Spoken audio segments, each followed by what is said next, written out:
Aso sa manuia. O lea ua matou au lia le fiafi. Le la tali tu live. Ua te ali tu live. La afale tu live valu. Ia I matou I California. O le aso sa le nei. O le aso sa pa ia. Manatu o le aso songa fua le nei Samoa. Ia ma nisi atu nu o lalangi. O lo whapeo na nopia I o tātou tangata. Ia. A o nei ai le malo tele ma o na territory. Ia o fiai America Samoa. Ia Guam, Puerto Rico. O atu nu uma e lalo le whaamalu o le nei malo tele. Ia o le nei fito a matou aso sa. Le o matou anga ifo I le malu mai le afiafi o le aso sa. E la ua te ale titi le tu lai valu la afari tu lai valu le afiafi o le lavolo o malama. Le o matou vai tau o le sama. Vai tau o le tau mawhanawhana. I tua ia na pongisa. I le vare temi e o a isa temi la ta I le iwa. Te ale vare ta le iwa. Au le lavolo I lunga le matau le lape la na iei le so. I le umisa o pokalame mo o I le nei afiafi. Iei nei mata upu ta ua.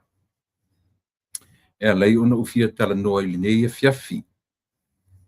Ia, ai le mwhai an tatu o esema le amtanga masani o le tatu tautua. Le malolonga e le asosa I lalone e mapua I mea tinga ua mafatia I tatou e mapua I mea tinga ua mafatia I tatou e mapua I mea tinga ua mafatia I tatou Pei o le vai e malulu e mapuma whainua le au malanga le lava e whapena le aso pei o le maunga satuai o mo se mana I loa ai e nupa ia malelele le asosa I lalone le nupa ia malelele le asosa I lalone le nupa ia malelele le asosa I lalone lo asopa ia tamai matou au lia manuia whaftai lo alofa whaftai le angalelei malo pule whaftai le pasoa o le lau pule I o matou ola o lia manuia matou mai le afiafi o le nei aso sa matou talo tamai fo ia tu le viinga I lau fio tu se o lau taitainga o lau leoleonga o lau puipuinga I lo matou ola tatu ma oi I tu lau tutoe o le nei posi o ino matou momoe ma malolo ma futaina I matou e le nganga pa ia au le nei teimi o le tautua se io o fo I se teimi e whamai e nai tu mau mai lau fio. Whamangaruina se ma sala ma meu whale tonu ai. I le mana whaola o lau fio. E mangalo ai mātou li toto pa i oi ke risoro mātou li iman whaola. Amen. Le malolo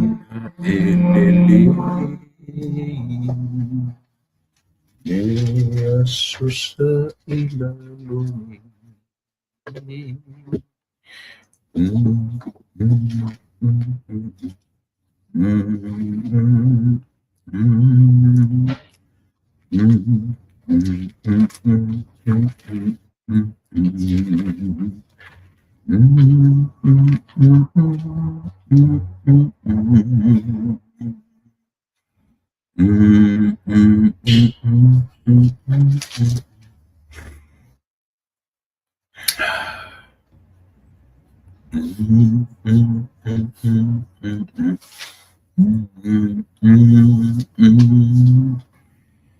Pesefia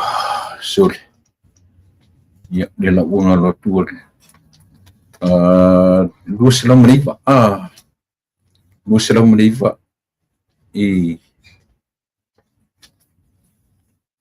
lu selam fitu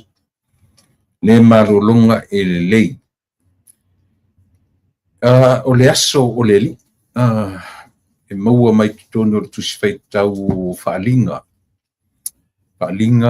o lona mataupu e se fulu ma le lua I mean mua tusi mua lava le tusi a faalinga a o lona foi upu e se fulu faapea lona faitauina foi upu e se fulu na o i le agaga i le aso o le alii na o faalogo ai lea i o utua i le leo tele e pei o se pū mina lei ona taʻua io e le aukirisiano le aso sa o le aso o le alii i le o se sapati le aso sa lava ia o le aso o le alii ona o le aso na toe tū ai le alii me leina taʻua ae o ana nafi le sapati le stonaʻi sa o lelei le tu faiutaia ma le faamaluina le kalisiasifitu ona nafi o le sapati o le aso o le aso o le alii le aso le alii le aso mena leina ia le pese lena tatou pese nei le malologa ua lelei le aso sa i lalo nei ia le aso na o le alii le aso na toe tū ai lo tatou alii ia matameai ia le vaega lea o le tusi ia faataile atua o tatou olia manuia ia lenei foʻi aso paia aso sa tutulalaʻi ai lana ʻaufaigaluega totofi ia ma laaugaina lana upu i so se fatafaitaulaga ese mai le ekalesia aso fitu o lo latou aso sapati le aso nanafi sa latou ulufale ai i malumalu ma tapuaʻi ai ia o le ekalesia kirisiano latou protesano e latou uma ia o le aso sa o le alii latou te faamaluina foʻi ia mo latou foʻi tapoʻiga ia o tile alu i mo mea foʻi lele e faitauina foʻi mafeʻi eseʻeseʻai manatu malagona pau o le mea tāua ia o le mea tāua le mea ua sili ua faia e lo tatou matai mo i tatou o le a le mea sili o le iesu na oo mai i le lalolagi ia maliu ma toe tū manamalo paua lea o le togi ola e mafai ona toe mau ai so tatou avanoa i le ola lea le ola e faavavau o le mea sili lenā na tāua le aso la lea leni taʻua o le aso le alii oi ona pepese le aukirisiano pese lea ma isi a pese o le aso sa le malologa e lelei le aso sa i lalo nei e mapu ai i mea tiga e faapena le aso sa ia faamania atu ali le aso sa ia te oe ou te leʻi lotu i le aso e oe leʻi maua so ua avanoa ia ona iai foʻi nai fuafuaga e tusa ma le o temi nei ia te o loo iai ia le tulaga o restrictions at fomaʻi mo le tulaga o le fealuaʻi taavale ioe aia ia le taimi so le tulafono ai pe ona so le mafuanga na le fai ona o wanga ia tu i le mauta tapua i le so ia ona o le turanga tena ai whaftai i le tua ia le fuisa o atu no matu ainga ia mau fale atu no maluma mai fo i le au ma ia manisi fu i folanga tau ia o le nei lava asusa ai a faisa e lot faisa e o farsa o tarsia sa e talo mo i matou o lo no nofo ele io o il farsa ile mo savno e ia to il farsa ile so anyway ia o le ua patonu ina mai ele tua ru se fu mo ola tatu to e dia manuia ia le nei vaenga ua o le asa ia o tatu di ia tatu te tapua i fia ma ori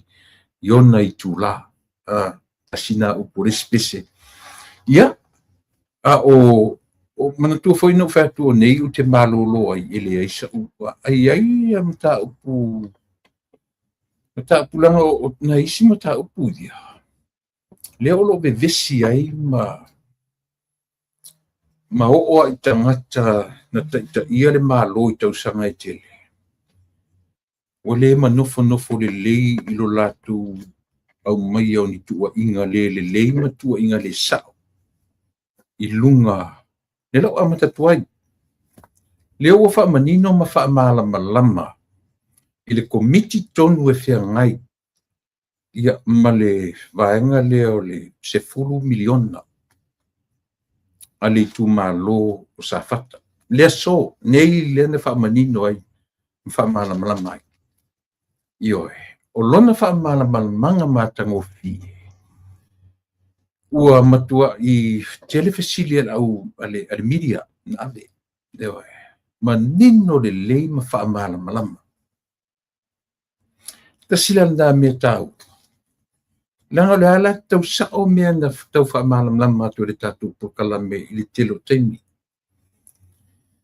o le whanono angasilia o le tua ia o le malo o le tua ia o le pale mia malana ka peneta ma le whainga malo o na neila o le so na tali ai tangata tonu e whia ngai ma le mata upu o le 10 miliona ioe sa tali ai ia oi o le tamaitai o le CEO o le PMO CEO o whaalawalawe whafosei uturanga whapena o le tamaitai o le ala i sala noa i tausa i lia tule ngō si tamaitai ia maleli i o aile ngō si li o fui tupai mausi manu pe umar si o le na o le ngaruanga te tele o si o na o le MWTI o le Ministry of Works ioe ia ma mea tau ngaruanga te tele ia ma le tamaitai le na o Francis o le ala i sala noa Francis Brown pe o ia te fono pe mo te fono mai o komiti lea o ila ua tonu nei e whia ngai ma le porkalame fu leo tupe le toe 1.9 million le malo le ua toe ave ia ila tu ia na whaaleanga ina la to mea to tino le teimi fu le peso o le paua ma mea whapena le ala o lo o maia ina whaamalama le lei mai ai ia le tūlanga o ia mea o lo tele ina whesilingi ai ia le malo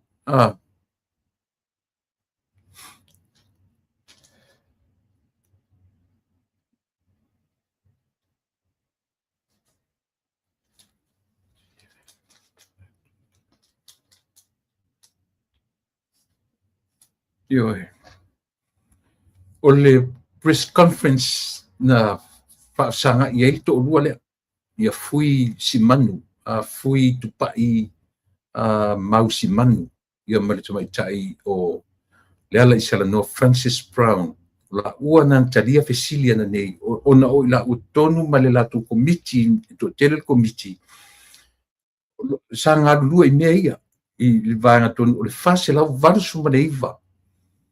I o le total claims o claims na atangata ia lea po o I latou lea na pai latou claims I o latou meto tino I pusa aisa o TV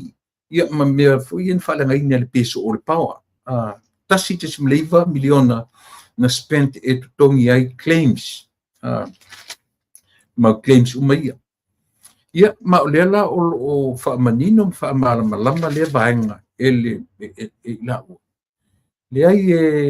I awane I ngata le whaaifole le whaapea lea I o loo mausali ma le lei ato toa whaatino ina o ngā duenga matau bia e pei o le front row up o le front liner o le au front liners o le malo pei o la tau ia e whia ngai ma ai le o le malo la e whia ngai ma whaatino ina o ngā duenga e iai mo meo CEOs o iei komiti ese o I la tau ia whia ngai ma minsta te itasi o minsta a ngai CEOs ia ma komiti te itasi o I la tau la ia whia ngai ma ngā duenga o lo whaatino ina ngā duenga ni malo e pi o le front line lava ma tangata o le olo o tui mo meo tau whaaleanga ma me whapena o le li pārmia mana kabineta ma le whainga malo o le sola lea ua whaamau tū ai ma whaamau sali mai e ila ua ia ma ua o teo whao se tusitala na te sau na ia tui whawhatu se sitala tae au I le 10 miliona lea o teo whao pe atoe malanga ini sitala I le 10 miliona lo whamanino lea ua whaamalama le o le mea o lo whaatuatua I le tupe whai mai le li o le CEO o le o ngā ruenga te tele ia po le fionga ia fui mau si manu fui tupai si manu ia maritamai tai o le ala isala no Francis Brown whai mai le lata ele I o lato mawhauwhaunga e whaingofie le amatanga o ngā ruenga pe tai ina ua watu e whaatino le whaingofie o le na watu na whaatino na ngā ruenga e varu wafe varu se lau varu iwa nea whainga o tangata anu mai a le pepe tau tangata matua o te tonu o sa whata atoa le amatanga mena leina mai whai mai o te tauna no o tunu masina le ua I tua tupe tauna whapena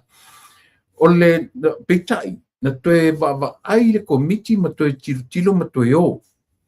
ma toe revise le numera lea valu afe valu se lau valu iwa e uma ele revision le uma ele na toe revise le numera lea ua tula I mai le numera se furu afe pa se lau 5 a fonga le e uma ane koe revise le numera le valu afe ua tula I mai le fue numera fou se furu afe pa se lau 5 tangata o sa fata ato ioe o se ngaluenga tele na uma na o whaile ngaluenga komiti toe o mai nisi o le whai mai le tala I la ua nei ina ua watu fesili e le I whaingofie ona e o foi tangata o le tu malo e whe mou wa nisi o taimi o atu nisi e whapea la tutari o tu se o ala ina watu whai mai e le o iei o mato ngoi I le lisi o le e le o iei o mato pi o whawhita haurina sa whea ngai mat komiti na I ua ina toe fo I le komiti I le tu malo ma toe run a toa lava toe review a toa le mea o uma o na whaatino sau ai lo le review mulburi ua le valu afe a ua tula I mai le fue numera fou e se fulu afe fa se lau 5 tangata mai le pepe mea e tau I le tangata matua so lela ua tatou tilo I samo o afuanga ia ma le isi mea na sau foi le fesili a faila le ala le sime wa le pe le uma na faile le revision o to faile review ma word foi numero le o nisi nga duenga esembele le head count pe le duenga na fai me ta o memorandum of understanding po MOUs ia pe o paperwork le mana tua o tupe ia la give out challenge to me tupe tasiala le mafofonga o komiti male fenga malo ele tufa ina fo ile la tufa through your bank account alu lo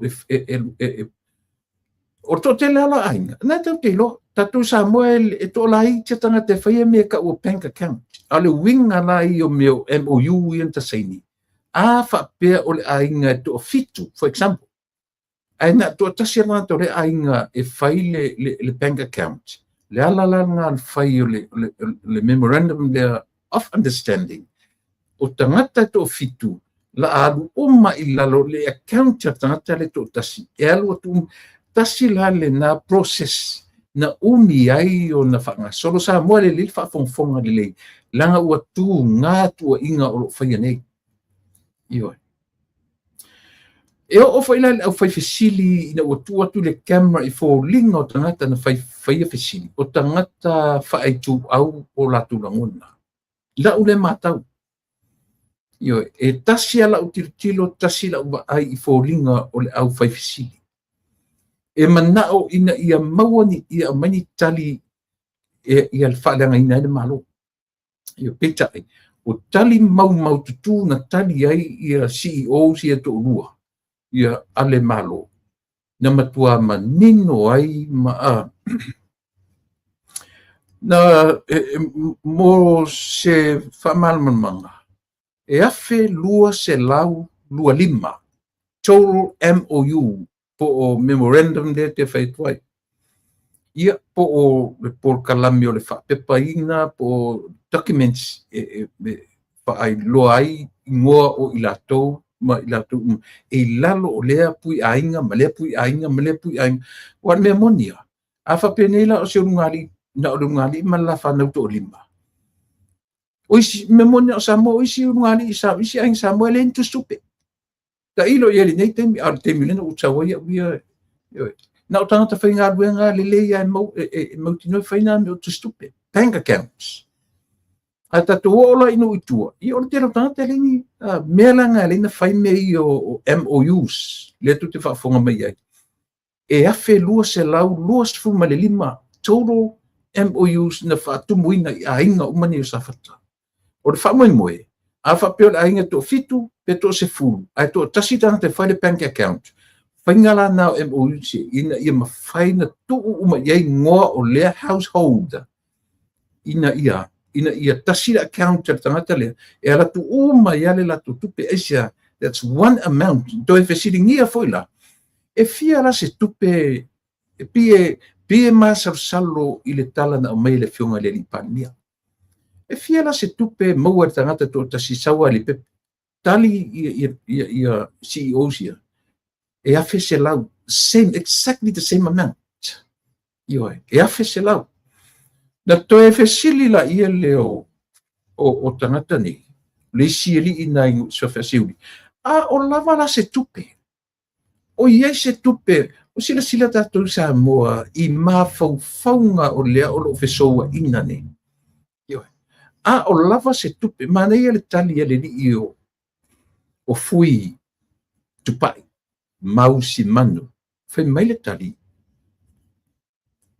o te le tupe o lo ieli tupe le malo mai I o tūlua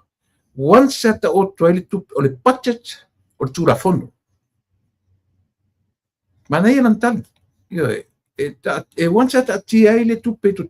sau le budget o no tonu pasia no foi that's o le tūrafono it's a law le paketi le landa fasili o yesi tupe fai mai le tala o le ele tupe ala na fatu ai o ngā ruenga komiti matangata o le tumalu le manu la mai le tumalu na toe fasili o ala mo ua le tali mai ia le iva mai le afe lua se lau lua lima MOUs ia po le paperwork len fai iva se lau lima se furu ma le fitu ia MOU ua uma ona saini ele committee o uma saini ready to go. But e fitu se lau fa se furu maleono mai tau mai foi numero MOU lea ua uma ona ave i le MOF no fatu foi te lea le pata ale le MOF i meni mena fatu i la sia ono no ele lunga i lunga le ngole MOF e te le i le baanga le MOF po le treasury po le official tupe tutun o le ngā luenga i le malo tala noina pasia pasi lo le MOF pe pasi i le committee fa foi ile MOF por treasury então sila la tatu samo ile te lea feu ia inga le process o le mea whanonoa ile loto ma le mafufa o tuila e pa ma la tō nei o tangata e malama le process o leva nei le malo mena e whaarunga e whesilia tangata tau whaasoso o ne e ia o lau kau make uri skupe e kau make whapenga eisia laila e malama le leisa i lele ma i lato uma i le process they've been there ioi e malama le lei te o fia o le so ngafua le nei samo na wha manino ai le malo le committee wha foi ma i la ua tonu e anga le wha ele na pau anga duanga le malo kapeneta e pasia mai kapeneta o a foi me o uma na sainia io ni me fatanoina o le final release final mai i le malo io a fa tino ino nga duanga ma fata mo e ino nga duanga io ira le foringa mai le staka ile me na fesili sa o le fa news o lono winga pe foringa mela o ile na mafuaina na post faima postpone ma le faima o le masina le sa ma io e fai mai le tal na tonu la io to matau mai o le matu mafofonga fo fengo fie a te o atu fatino ile fengo fie ai sia le anga o tu pele la tufa e aua ni te backfire mai me ile committee ma le malo to ele o fatango lima ele o fatumtumu lima le tango o committee le Samoa aua ni le winga tonu na le tala le fa to le fio le li palmia se ka ulava mai le on sai se ta ulava mai ele o fa atu a me on sai o ngai o le se kupe ele fa ngofie le ngaluenga fa malama man ngaluenga fa mapopo ane no fa atu na amatalo o committee tua sa ili foi numero mai ile foi numero sa fata e valu wafe valu se lau valu viva tuiti ai vafe e te o mai e toe o mai tangata la tam fero issue le tupe ma foringa fa pena e mainga it's a total different story o isi tangata fa to a pia ele ai ele ese mele ele le ngol le i ese le ngol duplicate le mem o fa fita ulina le fe ngai mar committee le ona toe ta ofiro la toe foi committee tu esa fata toe review a to le revise le numero le na mawai e yain ingoa o lo itu tonu le vaenga e le itu tonu le vaenga o renga lunga tele la nan toe fai matsu ene ai sui ai foi numero mai le valu afe valu se lau valu iva ile se tele suina se fulu afe fa se lau lima se fulu marfitu tupa no marfesilia le fai news a fai la le o lava la se tupe o lava matutoi wa umana i tono le budget mai o se tupe na o mai e lem fai to lo te le malo a fa pe o le ko ngol budget o le tupe le e lem fai ona le sini fai la le mele ta o fai me uman le se me fa pena uman fai fia me ma na vai ngai sui se fa ka tu fai le se me fa pena ka ko si sila da tu sa mo ele fe ese ingo tala fa long tala fe avia le o tala no mai tangata tonu fe ngai mar committee le tufa ina tupe ele fa peor pa mia man ministra tufa le ai o le o tufa o fainga tau mata o samo o samo tato uma samo tato mai samo o no uitua a tele tangata fa ni bank account ia ka ilo ia io o le process tu fanga tu pele ele tu fa tu fo le tu limat go through your bank account mela ne alena fai me ia MOUs ina ioeina ele ainga se tangata se to tasi ole ainga se bank account latu uma ia le tupele se afe se lau ale tangata to tasi umila te me le process la ele mena lena pe fengofia tali men malo to fesile fatu be malo salpe to tasi le masina ai le o pale miala male ma minsta e fai nga pe o la to le tali tua to fesili ma to the reality o nga tangata tonu la intalia i le media ne to fa taimo fia mo o ma faina mai se tala moni mai le to yaila si tala tae yaila ni si tala wen tae tau te whaalongono ma ese whanitala e mai la observa manisi fo i mai whasala lau sa moa o te tau tino ati au te o ina la tatu te loai le leanga tele o loto tangata leo uman whamanino masalo e la koe ni news tae au uman whaamala malama le lei wa lo uma fau matala manino le lei gatia ioi leo vatua to e fesili le sanata fesili le tipi o tanga vaia more claims a company iva lena falenga ina la to meto tino le peso all power ioi tali ia leala isala noa polisi o tamai ioi ele o le afa inga ioi pea ma tasi tesi ma le valu tasi tesi ma le iva miliona ua faalu uma ele i aite mais mai le iva o compania a pe o le te lenga na tupe o le o faanga e tongi ia claims ia iva le ana fesidia ia company iva le ana fesidia ile io to facility pi o tanga baia mo le fase lau varsu mo le iva claims tali CEO ua uma ona tutongi the maturity pea ma le tau se lau wono sfu mleono fa ile lino se lau wono sfu mleono e maturity o claims ia ua uma ona tutongi na te fesili foi la mafuanga o le fafita o pe to se fulu ani na tangata ele ma faina tutongia ua fiu le committee fa foi e contact le me mo ia fiu o me termine la o tasi la le fafita uli o le tatu o mai foi se lau lima sfulu afe I mean se lau lima sfulu la ele fa per asa wargan ko le HPP faile tala ia o markeni ele mo sa o markeni ele mo sa tu saule min stai tele malo family tofu matutu but for sure maturity o lo matutongi a fai e ini lape o no wing o isi tu o lape o tangata la vaia ele io e claim la tutupe a fai foi o lewo o mana isi watu se laubo se fulu fia le tasi miliona 1.2 umana isi watu le 1.2 million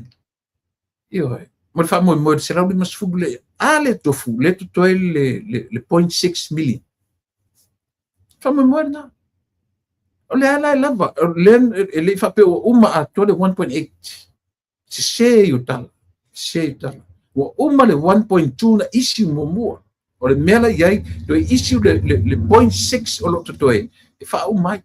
simple se ai o le lava Samoa wa vevesia o le tomu ese leanga o ni mesole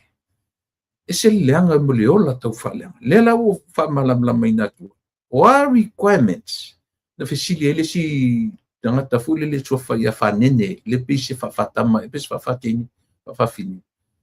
na fesili wala ngisi requirements tom fai so bank account ni e mo o mia tali ia le sio e mo o mia pe fanau e mo o mia le passport e mo o mia le pe pa fai pupu pe fa pe fai lo tolua ma na o mia foi mo ila to ia le o fai mo meu MOU sia a fa pe o ele fai lo bank account le la e mo o mia foi ila bank statement tasin nam ta o poro fa finga tai li tu malo fesili atu I bank statement. E pia musu tangata langa mo personal belongings na tangata e musu faali langa bank statement is tasi na fafitau. So o le fia ngai committee ma fafitau not only the citizens or the constituency ia tofu tangata mana ia male telo tangata ele ai ni la tu bank accounts. So le tau wala na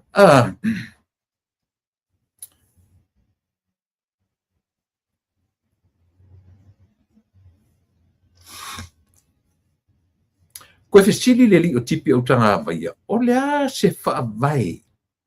Na fua I ai sa I linga o, tangata ni man sa I linga o tangata e whai accounts ma tangata o le a pei I ai le a tali ia le li o tamaitai, le ala I salanoa. Na fua I mo meo o pepa I ta watu, ma fua I mo meo li siti, foi li siti o totongi na le pili ma le ia kai pe fo ngi pe mana mia le li siki o mo meo o utilities fa ma ni ai so o le process atolia ele leina malama samo ele I faingo fiel committee o lo fenga ai meshe lava le tu malo safa o le ala o manino e sa o ale me le anga ia le fai pule safa yo ele o iai se mea fole le whapea ua tau wha le tonu le tūlanga o le tūlanga le ta ua le I o le atinu. E watu le malo o uman whata oto e te tau lana to e whai le malo se si whaka. Ele ta ua ne komiti mena. Ele ta ua. O lona winga. Ele lopo pe moana pa wata la le fionga le pale mia e watu tonu ua iai le o ele mafofonga o fia me mana na vanga ele uma tu pe esa fata ai ele lo tato no tasile me na pino fuli esa fata o ai lo esa fata le fa mo na ai ele to nga mentality le ele se tupe la to ai ese le tele o tangata tau fa leanga o lungo social media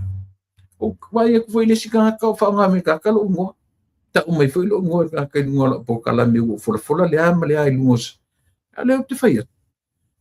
te le lango ina tu langa fia me mala na vanga langa o mentality le atu epa e avatu tupe avatu I me patino e no fon family ai le sami o le sami sa fata o sami sa mo ato yo e avatu tu persona mi family e fioki ka kori ku malo e family ka unga kof siele o le mafofonga na o tu depa se lele mafofonga na fia me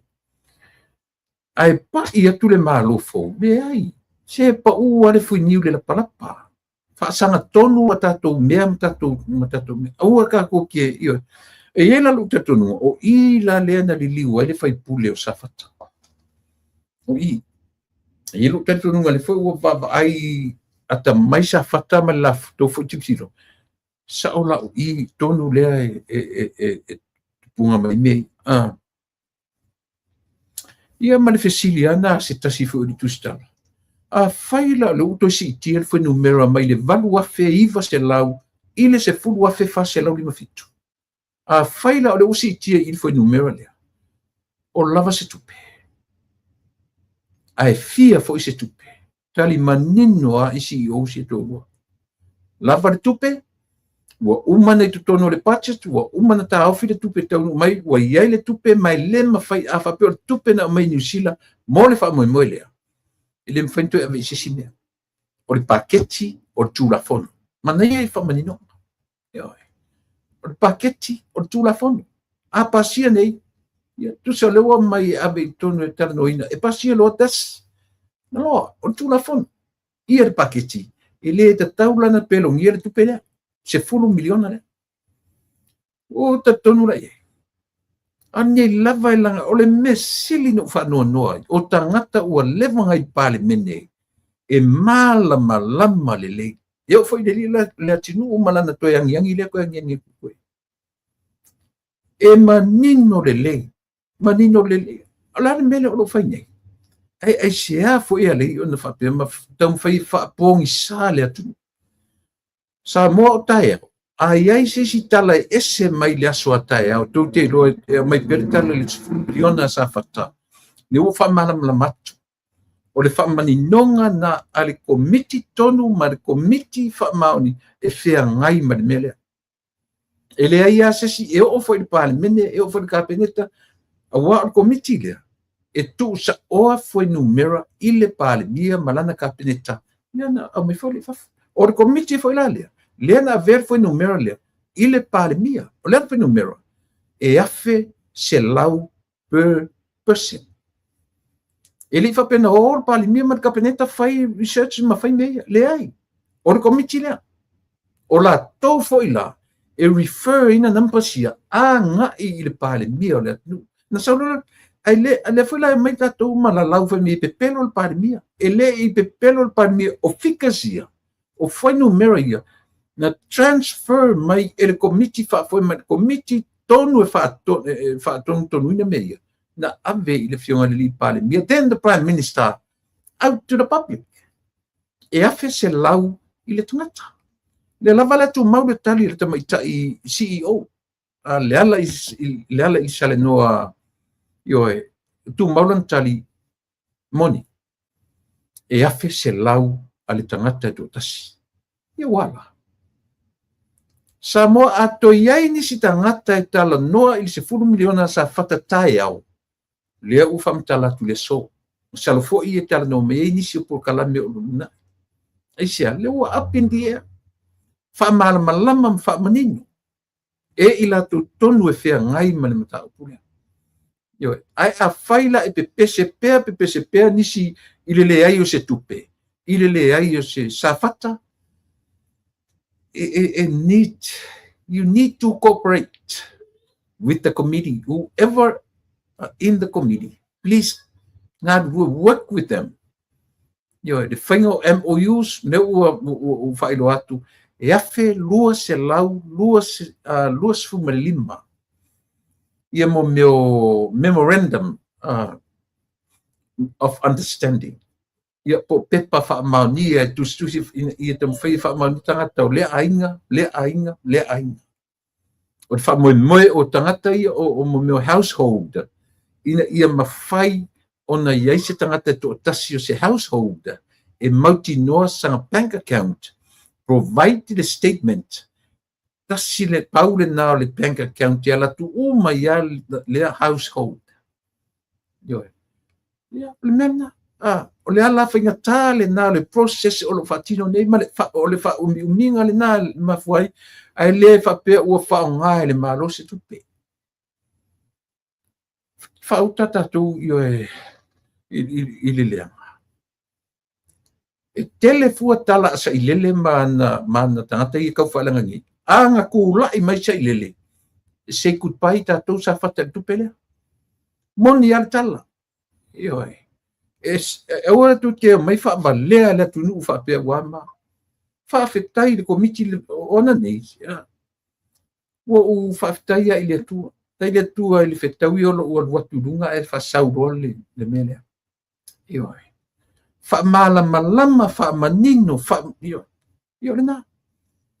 tato sa mo ele le pelo tala no mele ele ma fai le tofu tato mani bank accounts a tu fanga o se fu miliona ele te la tu la wala ma tu fata illa wa feli ma se la wa feli ma se la wa fe fia la wa fe le fa pena na fai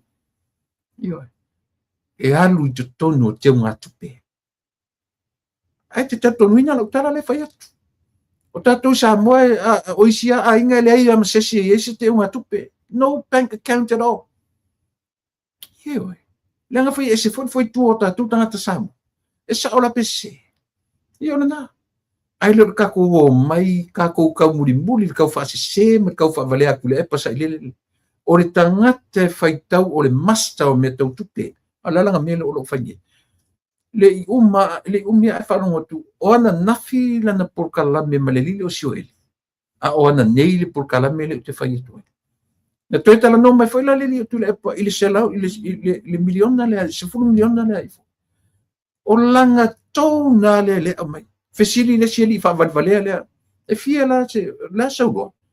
o ia la se fulu mina fe meto ia ora le si meu maleleo no fom fata ta ile tona le fionga le pare mi o ko kai ni lo ko ngika ka mumu sai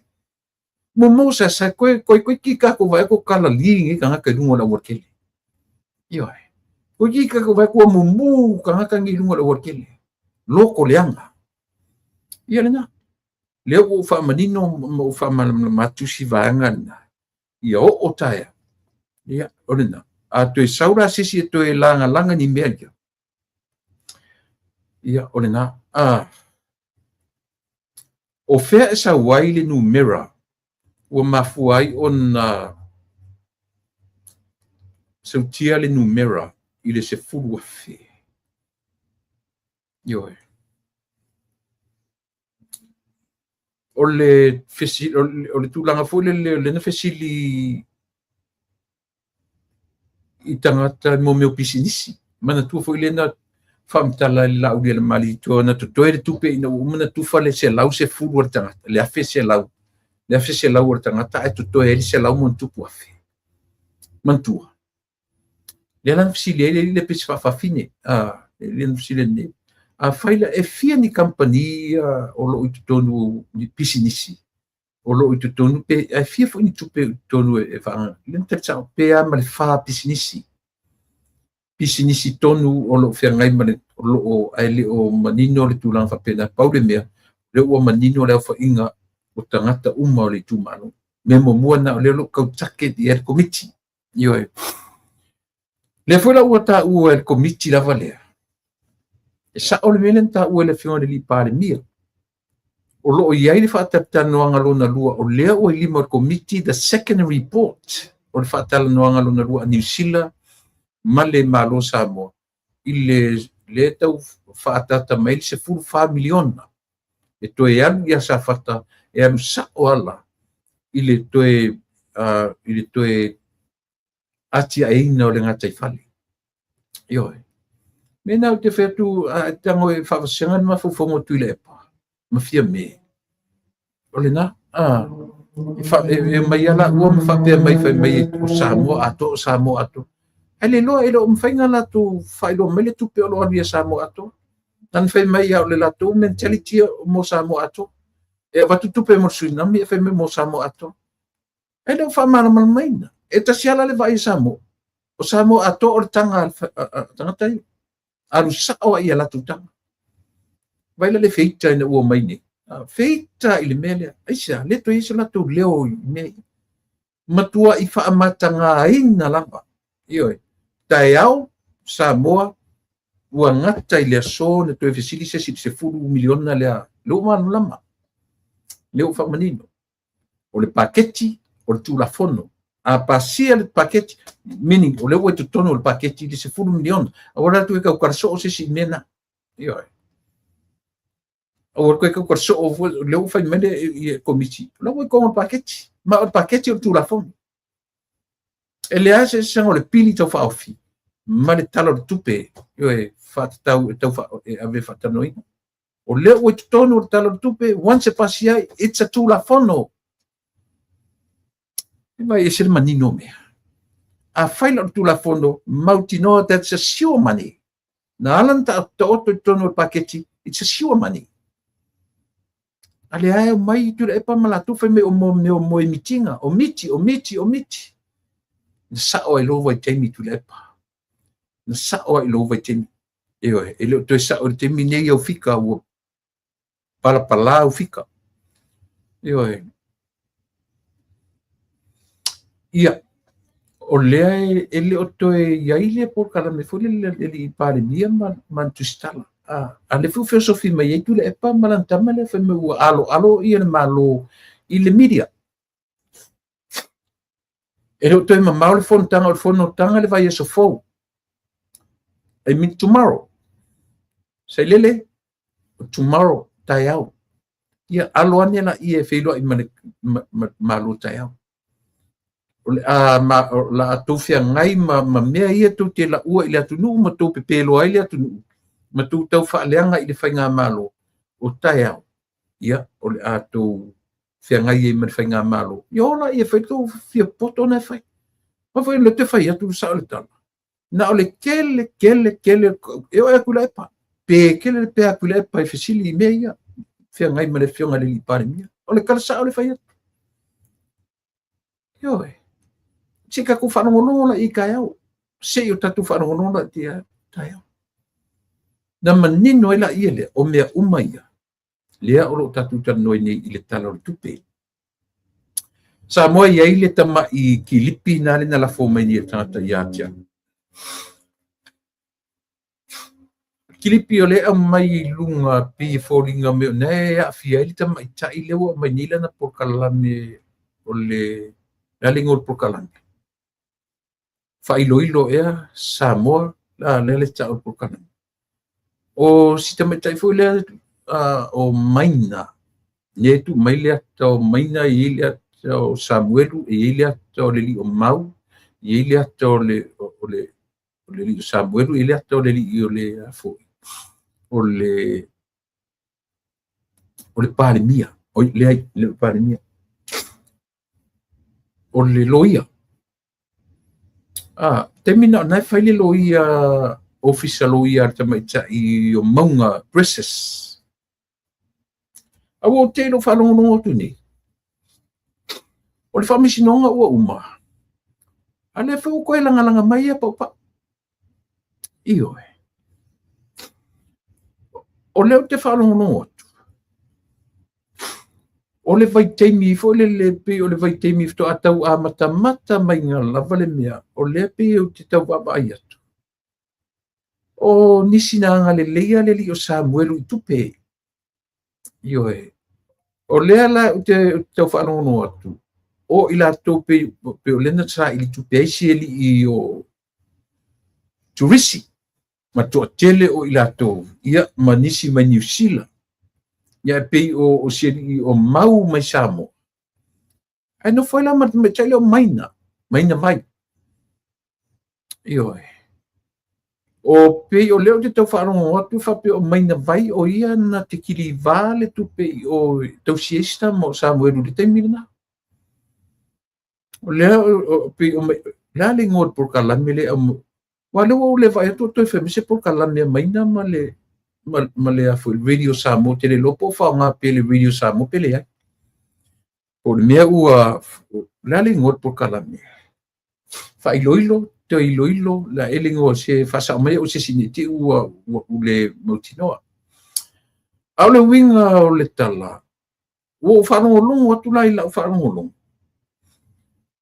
Le ai ma se mea e a whaina no foilo. Na whaftai lia. No foilo Samoa. Po kalame la le alta mai tai lia. Le la o vai atu pe o le o te whaimela na po kalame le. Te le lopa lana o tupu I lana contract ma le radio Samoa New Zealand. Te le loa po whaonga pea pele ai. Fua lo vai atu le o te hoso mai lana por kalame le. Le o whai mai alan vanga le. O maula. Langa ele te ano se tala o le ua lo vai atu lena la fomeni e tansa I tia mo whanongolongo ai. O whanongolongo whai lai whesili ar te maita I loia. Ele ai ma se a whaina o lena ave sa o a whesili I le tau a fua mai. O se me ia ti tau.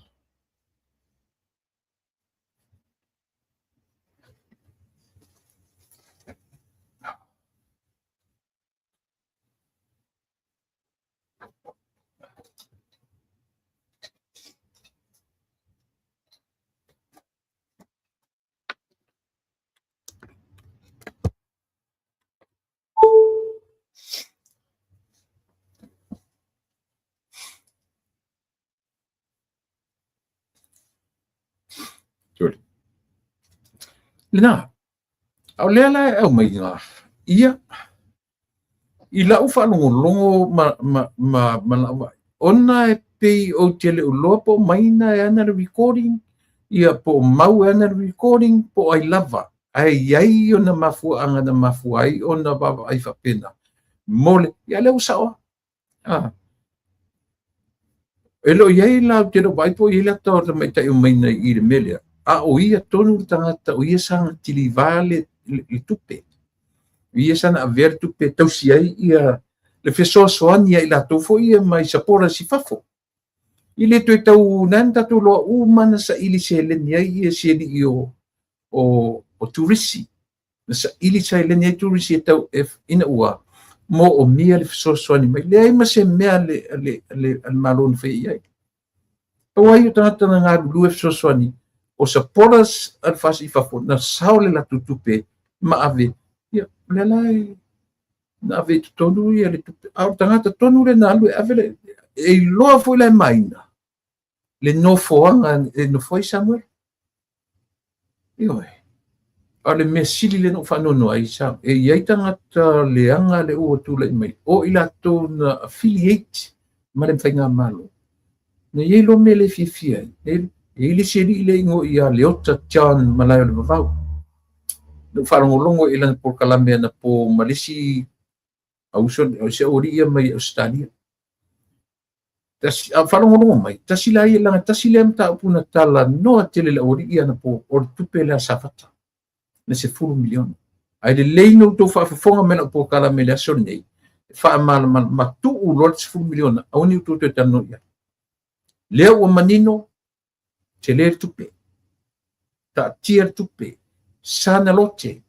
o uma ona yele tupe, ole tu la fono, ele ma faina whangaina de malo, pe ame jisi me pala jisi. Te pe fa le paketi ole fu ale na yo paketi ole fu ai 5 miliona ole me uma na pasi. E fa no ale loto I tangata o leva na la to tea me to tupe me me malo.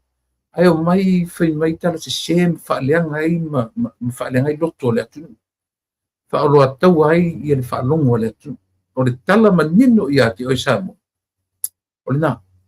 au ata tu te fa longo e pola e motu mai tua ele ai se tala e moni ele ai se tala sa o ele se tala fa maon I fainga tu le epa malana vaenga le tam fai fa malama io e pen mai tu le epa pu lea marisa wasa moa I le mele ua iai te minei. O le taita inga na le la ulia le maritoa. That's what he said. Ta utino tu le epa lana po kalame na nafi.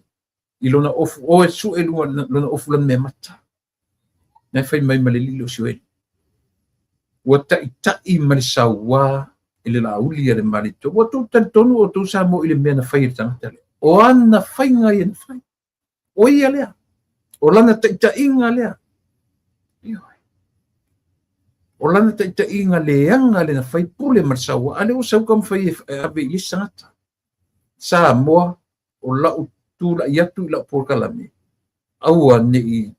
ave sei na lau tu whafonga ma lau tu whalongo. I le whalongo ale ne tangata. Ioi. Leo wa ta umatiba.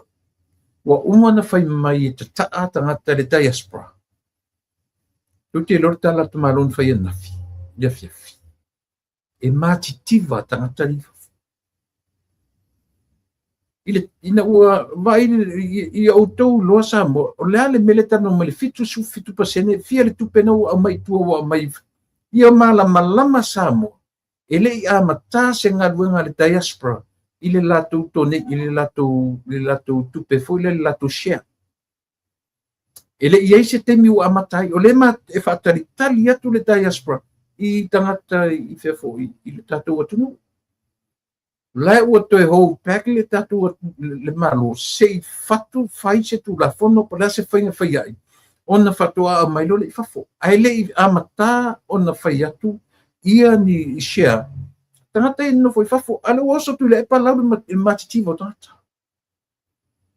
o to tonu o to le ai o se ma fa wola le ko inga pasala inga pape Kwa makua kangaka wa uma lau ka ka o tangata sa mo fafo ale o sa fai mai e matitivo a le fai atu la utala ele I ready fafo ele I ready le malo e mai fafo e fai atu le ai o le nei ma tu te fatali o le nei e whaatali ia le diasporas te ready mai le malo. Ai aua tu te whaatupua le tala se o ala watu pe lau tu ulika au ti Samoa mwhai me fasu whapasene fitu a mawhia ele i aise ele a mata na ni nai tangata o atu yo e. Ai le i matua official le sau o le mei fafo. Le whaatali le diasporas. Le whaatali. E whaamanino atu ia te oitu le epa ma outou ia tu te whaleanga ia matungi no fui fafu. Ele i ready ia le malo e o mai fafu tanga te whatino mele. Whaatali ma le diasporas o le taimi sa oi fafu tau whatonu tau silisila le ia. E so ia ko ke ola kau whaleanga. So ia ko ke ola kau whaleanga. Ewa. Ko ke ola kau whaleanga. Ia, ona o le aso sa o lo waso malolo.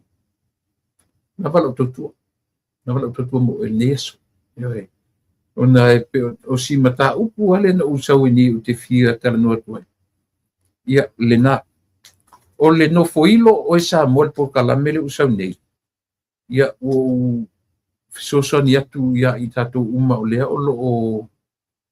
lo aveseina ia le po kalamele langa leo pe o wai atu pe o tele ni lunga o pe ngata whailangi le ata le sa wai le ia ioe. O e fesili sao ia maina. Na talapea maina mawhalongo longo le lei. Le se me tasi whapea na whawhatu pe na whawhau tamai tailo ia. Tu sao ia fesili i le tau a matamatanga mai. Io. Lefa le nga tala whapea langa e te tau o na tano langa o loia o le loia. Ala auli at a time. Ele whapea se loia le malo. I le tengina. So le mela na tau tatou tilo le iai maso ia tu te fau leanga whapena mainga ia e sila fia le o lau sunga na e loa le ta e iai tu tonu o e na whai ma tangata e wheso ta iai la tō na sa ia tupe e le se tupe ele lea tupe na mamalo na whainga a o e na e avea o e tangata na e loa le leile me maua iai sa moelu ile nā tei. So ia tatu te fria ia puranga matanga te. Io. Manuia tele o sa mo manuia lau fionga manuia le usunga fono taia fa longo watu ma le toa. Ia manuia le usunga fono taia. Tatu felo i ale taia. Ilo la ti u fa oro o so maro lo taia. Tatu so bua. A o tu ra fu taia o. Io tar fianga teni. Ni te ua wa pongia le fono a pongia le fono le sato po kala yo a pongia le fono no winga o te falo longa se i uma pata tu filo ile le surua a le pongia le fono tatu filo le surua mo terminei sa mo ia alo fatile ia o le pele mo terminei lo tu ona masani tu e pa fa taili o su i foia